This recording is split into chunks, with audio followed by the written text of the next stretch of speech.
I had to sit with this one for a little bit, and I had to really do some dwelling in the Lord, and we should do that every day, right? Every day. I would say if you're not singing and praising at least 10 minutes a day, you need to get that in. It's really important. And speaking in the Spirit, do that at least 15 minutes, half an hour a day, as much as you can.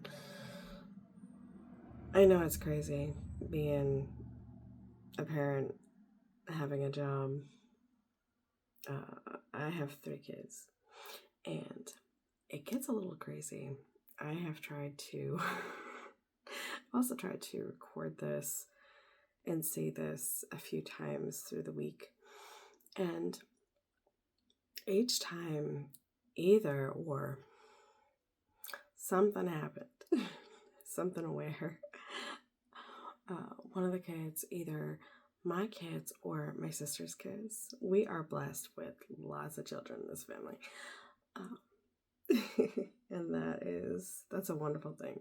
But it does not make it easy to try and say something, anything, even to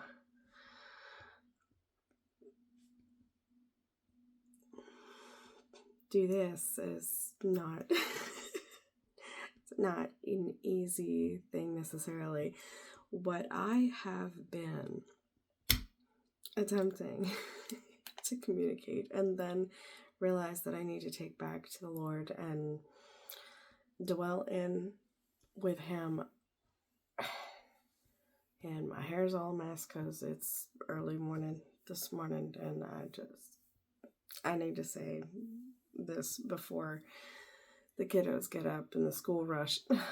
But we are made uniquely in His image. Right down to every fiber of our being, we are made uniquely in His image. We were knit together in our mother's wombs, and I don't know if a lot of us realize how much work that takes. It's 9 months worth of work. We're an entire human being. We have so many different details to us. It's not even funny. The Lord is all about details. All about details. There's not a single thing there's not a single thing that exists that He did not carefully, and that may be the wrong word, He did not put the thought into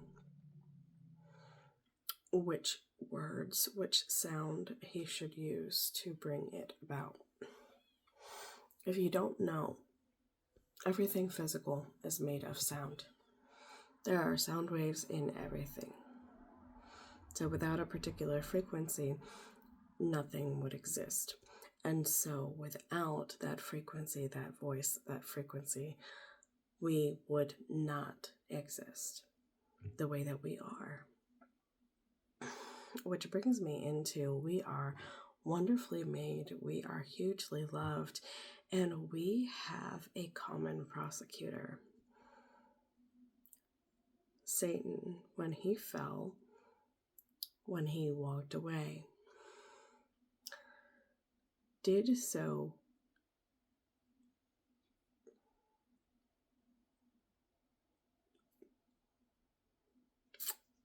because he wanted to be in God's place, but also because he hates us. Okay, just the funner. I don't know if we can properly grasp that. He hates us. Anything that he can do to torment us, to upset us, he will do. That's just how it is. There's a spider on my wall that just caught my eye. But having said that, to say it when we are standing for something, we don't need to be anybody's prosecutor. We're not supposed to be anybody's prosecutor. If we are in a place where we feel we are dwelling on everything that is going on, and this happens a lot. It does, and it's hard not to do. It's hard not to see. It's now dead spider. It's hard not to see all the stuff that everybody else is doing on a regular basis and having fun and seeming to have fun, seeming to be living their lives, and seeming to be able to do whatever they want to do. And then we are under the guidelines that we are under, right? We are under the disciplines that we are under. Now, I know that it's hard, and I have said this before. When it comes right down to it, people who are doing everything that they want to do are not healthy. In some form or fashion, they are not healthy. People who are eating everything that they want to eat in some form or fashion very likely are not healthy. In the United States, most women are chromium deficient, CoQ10 deficient, selenium deficient, copper deficient, manganese deficient, magnesium deficient. There's a whole number of reasons why we are going through as a people what we're going through, let alone when you get right down to your personal life and what are you focusing on? Are you focusing on the Lord and on you? Where does God want you? What does He want you doing today? What do you want Him doing today for you? Jesse Duplantis says, give God a job. You keep Him busy, He'll keep you busy. I mean, He keeps you busy anyway. If you're listening, He's directing your steps. He wants to be directing your steps. There's a certain amount of work that you need to be willing to put in. But having said that, if you're putting all your time into the hurricane that I shared with you the other week, I guess it was probably about 12 days ago now, but if you're putting all your energy into that, or if you're letting all your energy get sucked into that, I know it doesn't feel like you're allowing it, but we do. We control our thoughts. We control our emotions. We control what we say. Time to put on our big boy and big girl panties, you know.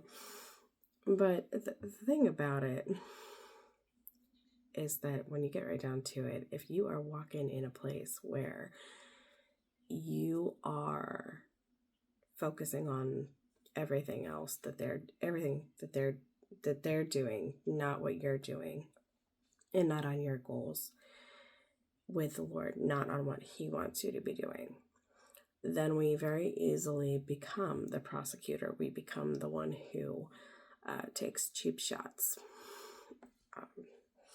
And if you have ever been, or if you've seen something where someone said something to you and it felt like a punch to the stomach, that's what I'm talking about, that kind of a thing.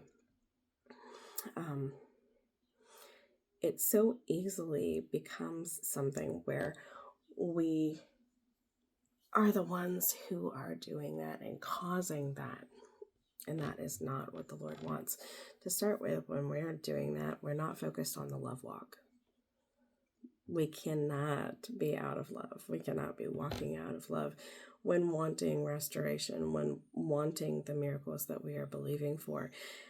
If you want to just continue walking that way and trusting in your own judgment, your own understanding, then that's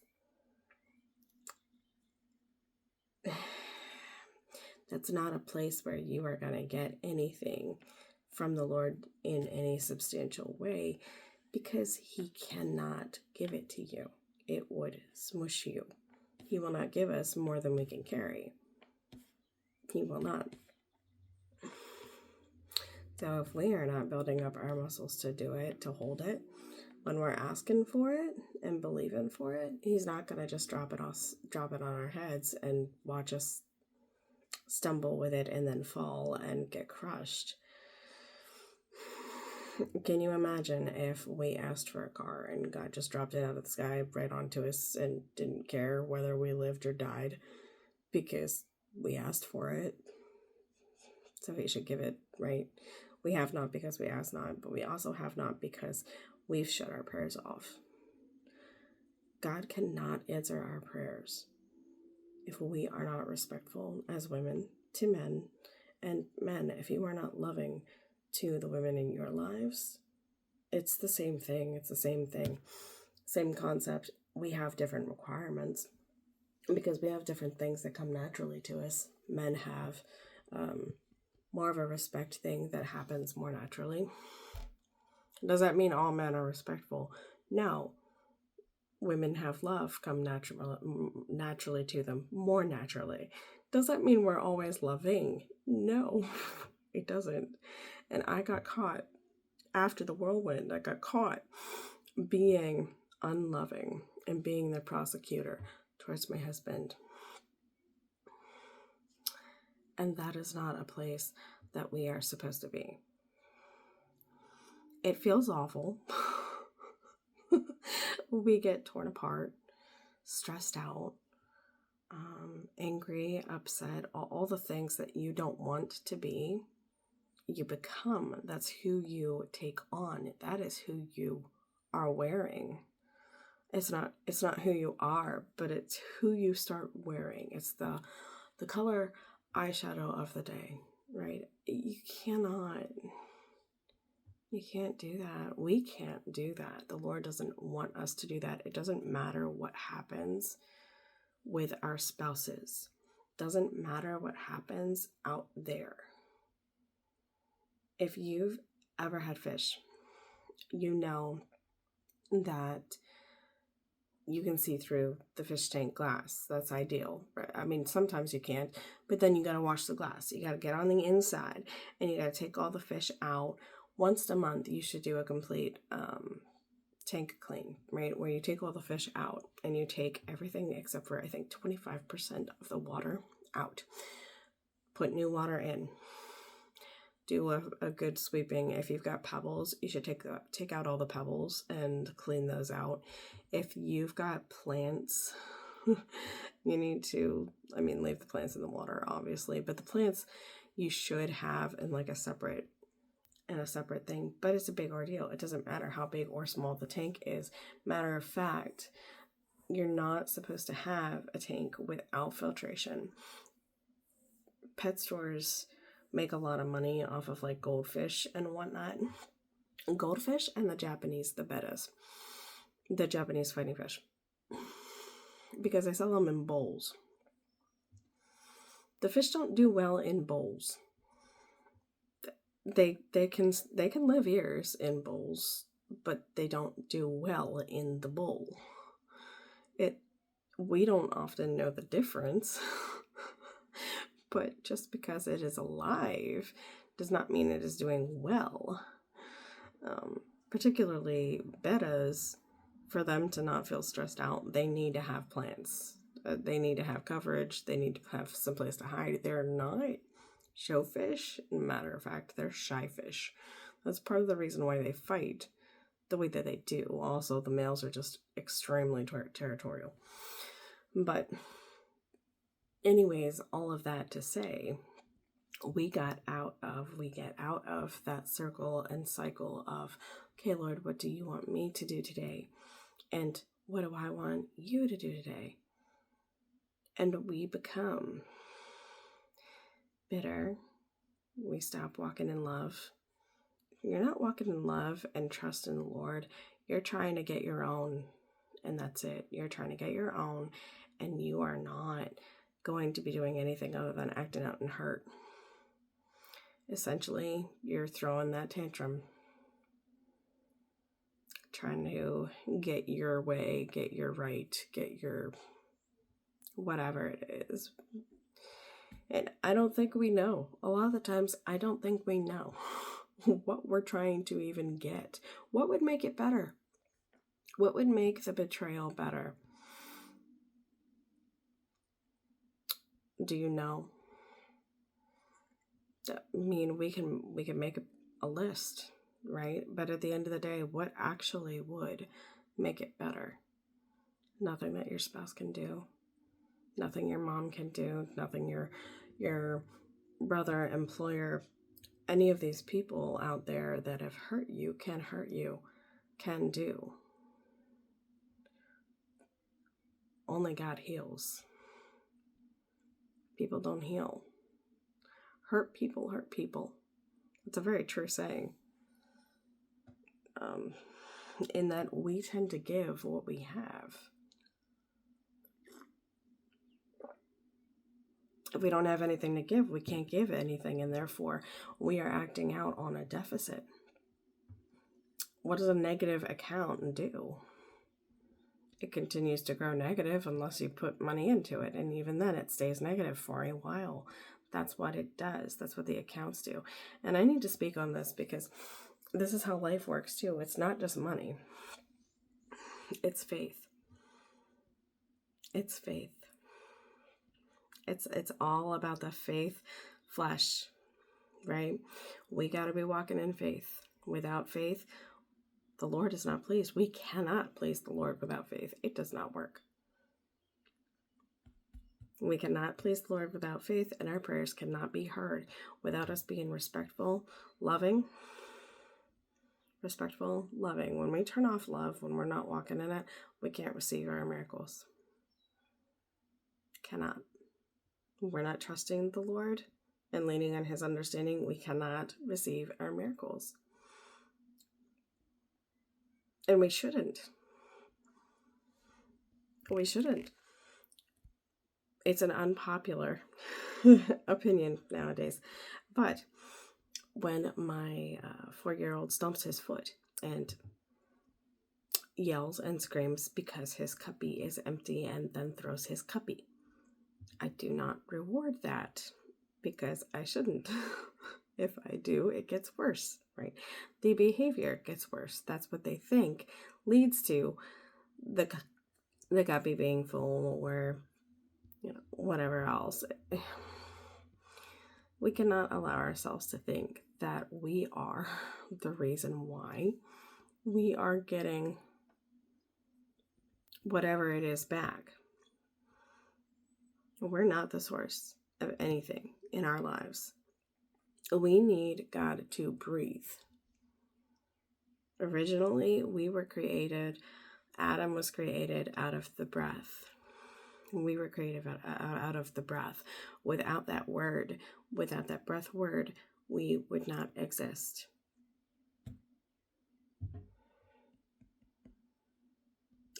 We breathe the Lord. The Lord is our peace. If you feel like you're missing a piece, that's it. And if you're still walking and being highly, highly affected every single day. Now we all have days and we all have moments. Satan knows us really well, right?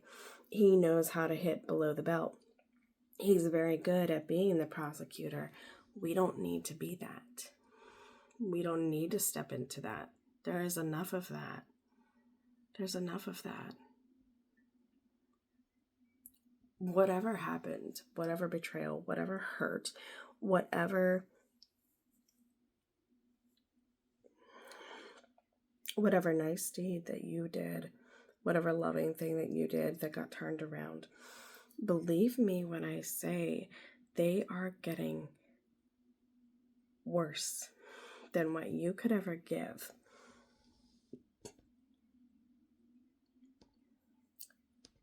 It's not ours to judge. It's not ours to vindicate. Vengeance belongs to the Lord. Judgment belongs to the Lord. And the Lord protects those he loves. What does that mean? You protect your children. What does that mean? That means people who are walking in the wrong, they get theirs. There are things that they will have to do to atone. The Lord does not allow injustice. He is a God of justice. That's who he is. That's how he works. We are his servants. We are his priests. I am a prophet. Everybody has their role in him. You need to learn that and learn where he wants you and what he wants you doing. And then after that, you need to focus on that. You need to focus on growing in that so that you can have what you ask for. You can start getting things knocked off your list. A vision board helps. There are lots of people who have varying different opinions. Again, you could throw a stone and hit 5 different people in this neighborhood and find 5 different people with 5 different opinions on all of it. But the Bible says if you don't have a vision, you're not going anywhere. Vision board.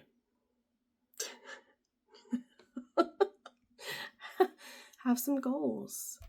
Terry Savelle Foy says to have 10 goals. Make them yearly goals. Each year reassess. See what happened. As things happened, write them down. Have a prayer, a praise list. Right? Have you even focused on and thanked the Lord for what he has done for you? Be thankful. Work and operate in joy. And on where you are supposed to be, stay in your lane. Get better between you and God. It doesn't matter whether there was some big reason, right? I've seen so many people,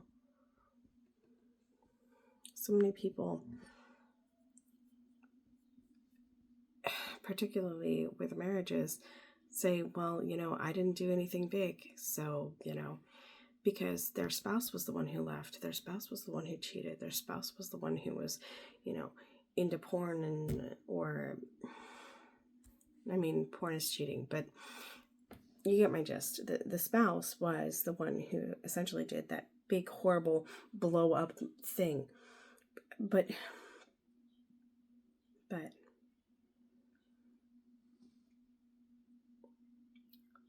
a marriage has 3 strands. Your strand, your spouse's strand, and God's strand. It does not just dissipate from one end, ever.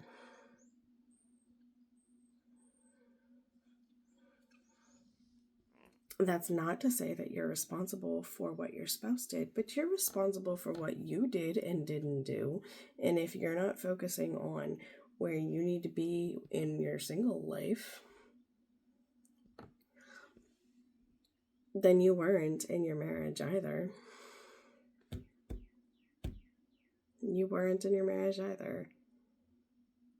God needs to be center. He needs to be that first and foremost. If he is not, he is going to break down what is in front of and before him, because God is a jealous God. He does not allow us to have idols. You've got a friend in your life that takes his place. That's not going to last. He's not going to bless that. Our marriage is supposed to come under him. Under him before the children. But always under God. We need to make sure we've got our priorities straight. We need to make sure we're not being the prosecutor. We don't need to step into Satan's shoes and help him. He has enough help. He's got TV. He's got the news. He's got just about everybody else out there is helping him, regardless of whether they mean to or not. You have so many things against you, and so does your spouse. Y'all don't need to be prosecuting each other in your home. You guys need peace in your home. You need love in your home. You need respect in your home, trust in your home. Your home needs to be both of your safe places. If it is not a safe place for both of you, you're both doing something wrong.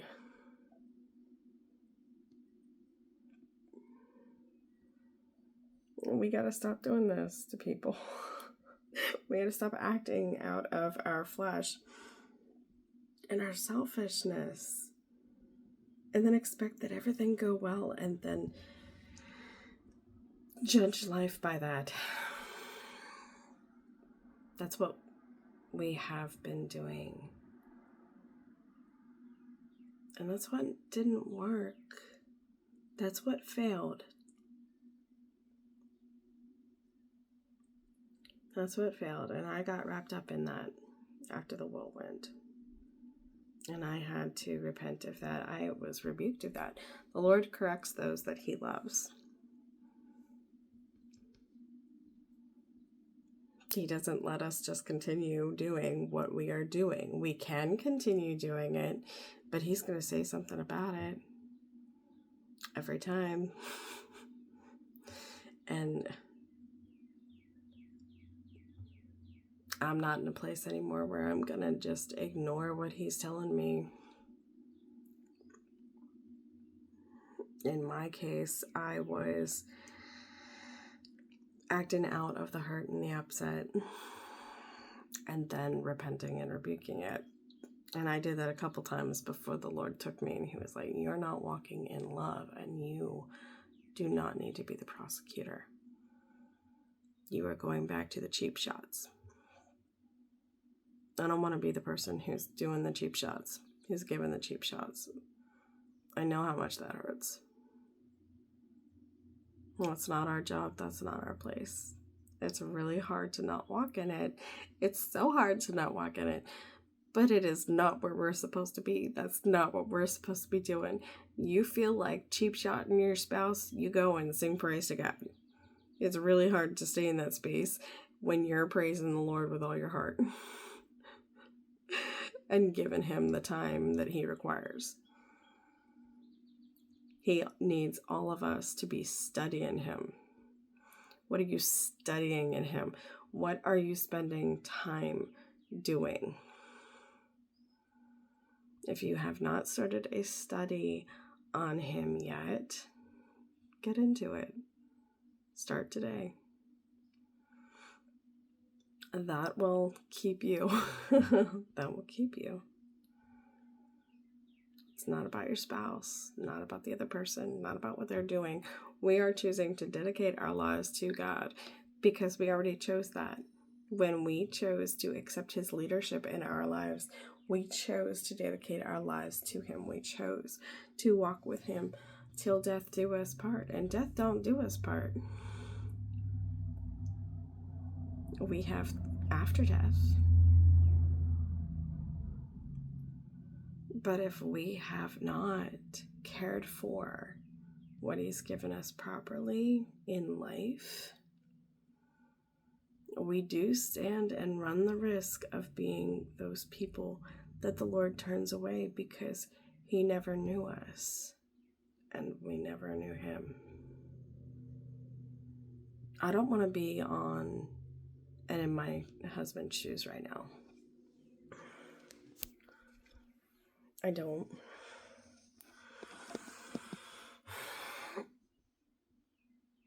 And you don't want to be in your spouse's shoes. Doesn't matter what seems like they're being able to do right now. Because there always comes time when they pay for what they did. They're paying for it right now.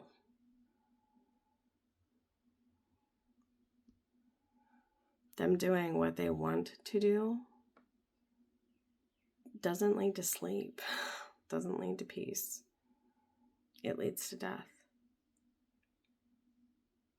It leads to sickness. It leads to despair and loss. And when you're in a better place, when you are in a better place as the stander, as the believer, as the one who's trying to get closer to the Lord, you'll see the tiredness in their eyes. You'll see the loss in their eyes. You'll see all of that that's not there in their eyes, even though they supposedly should be happy, right?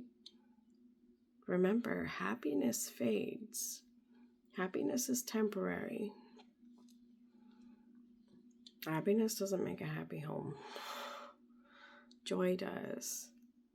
Joy only comes through the Lord and through seeking Him and searching for Him and wanting Him.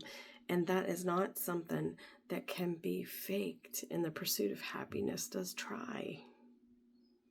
It does try, but it is not it. It's not. And we need to be in a place where we can lovingly influence our spouses in the pursuit of standing for your marriage, standing for your partner, for your spouse, whether you are a man or a woman. It doesn't matter. If you're not able to love that person through it, then you're in the same place that you were walking when your marriage failed and your walk had a part of it.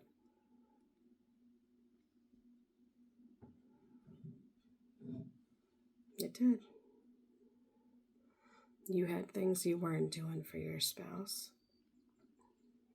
You had things you weren't doing for you. You had things the Lord was calling you to do and you didn't do. Without God, there's failure, there's death, there's sickness, there's destruction. That's it. That's it. It doesn't matter if you think that you're a wise person. Leaning on your own understanding right there already uproots everything and destroys everything. That will destroy everything in its own time. And sowing that seed, that just leads to destruction. Same thing as the pursuit of happiness. If you've been operating out of what makes you happy, then you're just working under the flesh. And what God asks us to do oftentimes does not start off making us happy. We do need to remember that we are not the sacrifice. We're not called to be the sacrifice. It doesn't matter what your walk in life is. Jesus was the sacrifice. We are not Jesus. We cannot be Jesus. We are not called to be Jesus. And God does not appreciate that. He loves us. He cares for even the birds in the sky. Are we not more important than the birds? Come on now. We are so much more important than the birds. We're not called to be the sacrifice. And we're really not. There are times where we are called. We are always called to lay down our flesh. Always called to lay down our flesh. Always. But that's a good thing, not a bad thing.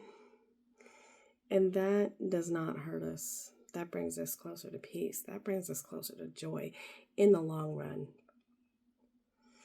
It may be a bit of a pain to lay down your game for a while or to be called as an introvert to speak,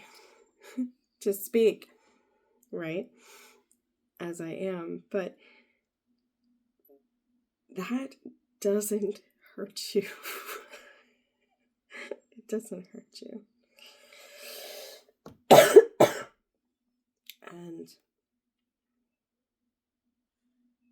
people need to be able to see a lot of the times the struggle, because that's what they are going to relate to.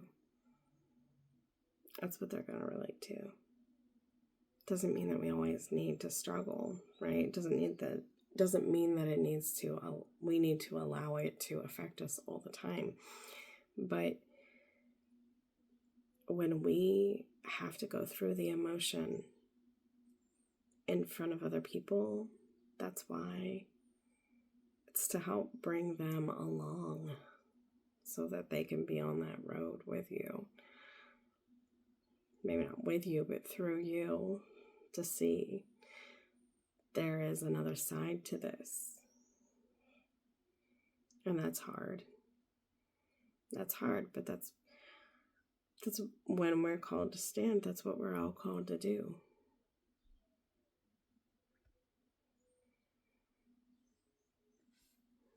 That's what we're all called to do. So today, find one thing you focused on about your spouse. Give it to God. Sow it to God for better. Then ask Him what He wants you to do with your day. And go wherever He wants you to go. I know you'll have a good day that way.